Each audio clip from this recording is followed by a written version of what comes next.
हम देश की आधी आबादी की चुनावी ताकत की बात कर रहे हैं। आधी आबादी मतलब देश की महिलाएं। देश की महिलाओं का वोट किसको, देश की महिलाओं के वोट से चुनावी चोट किसको, इसी के आंकड़े एबीपी न्यूज सी वोटर के राज्यवार हिसाब से जो सामने आया आपको दिखा रहे हैं। इससे पहले मैं पश्चिम बंगाल का रुख करूं और वहां का आंकड़ा लूं। जरा जोरदार तालियां एक बार।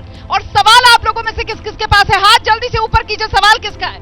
चलिए समय कम है तो एक हम युवा लड़की का सवाल लेते हैं। जी, मेरा सवाल बीजेपी से है कि आपने राष्ट्रपति महिला बना दी, तो क्या इस बार प्रधानमंत्री महिला बनाएगी? बहुत बढ़िया।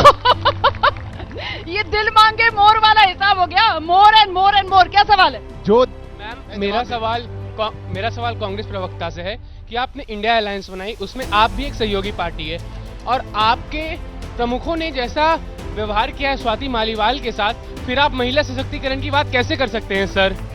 बड़ा सवाल। कुछ और सवाल एक साथ जवाब दीजिएगा। हाँ जी, क्वेश्चन है कि बंगाल में जो मुख्यमंत्री हैं वो एक वीमेन है, उन्होंने as a women West Bengal में क्या किया अभी तक? टीएमसी के कोई नेता तो अभी है नहीं, लेकिन जल्दी से बीजेपी और कांग्रेस से जो सवाल आए हैं पहले आप जवाब दे दीजिए। देखिए, कल जो देश के प्रधानमंत्री बनने जा रहे हैं वो इस देश की लाखों महिलाओं को उस पदान पे, उस स्थान पर लेकर के जाएंगे। करोड़ों दीदियों को लखपति दीदी बनाने का काम करेंगे।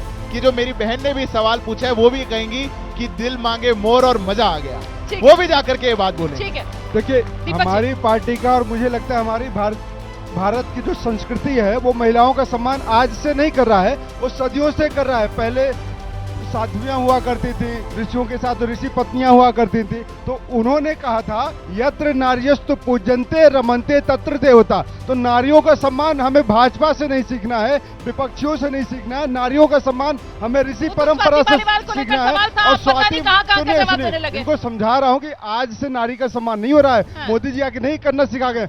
नारियों का सम्मान सदियों से होता आ रहा है। और स्वाति मालीवाल जी के लिए हमारी कांग्रेस पार्टी का बिल्कुल क्लियर स्टैंड है कि कानूनन कार्रवाई होना चाहिए। जो भी दोषी हो, चाहे किसी भी महिला के साथ, उसको कार्रवाई के अनुसार जेल जाना चाहिए।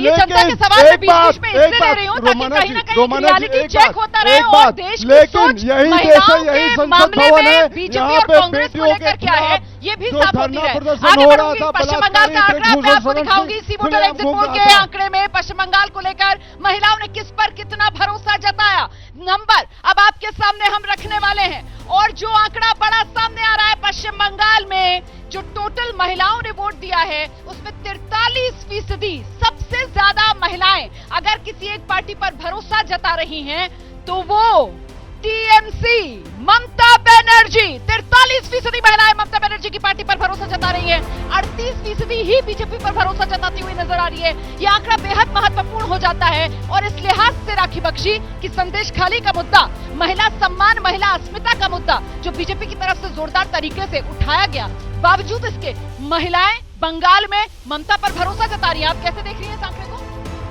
महिला सम्मान की जो बात है, इसको विभाजित करके कभी भी कहीं भी देखना नहीं चाहिए। ये सर्वोपरि है, किसी भी काल में, किसी भी समय, किसी भी पार्टी द्वारा। और मैं इस बात की बिल्कुल हमेशा मैंने इसका समर्थन किया कि सभी पार्टियों को महिला सम्मान के लिए एक साथ आगे आना चाहिए और उसमें कोई भी ये डिवीजन नहीं होना चाहिए।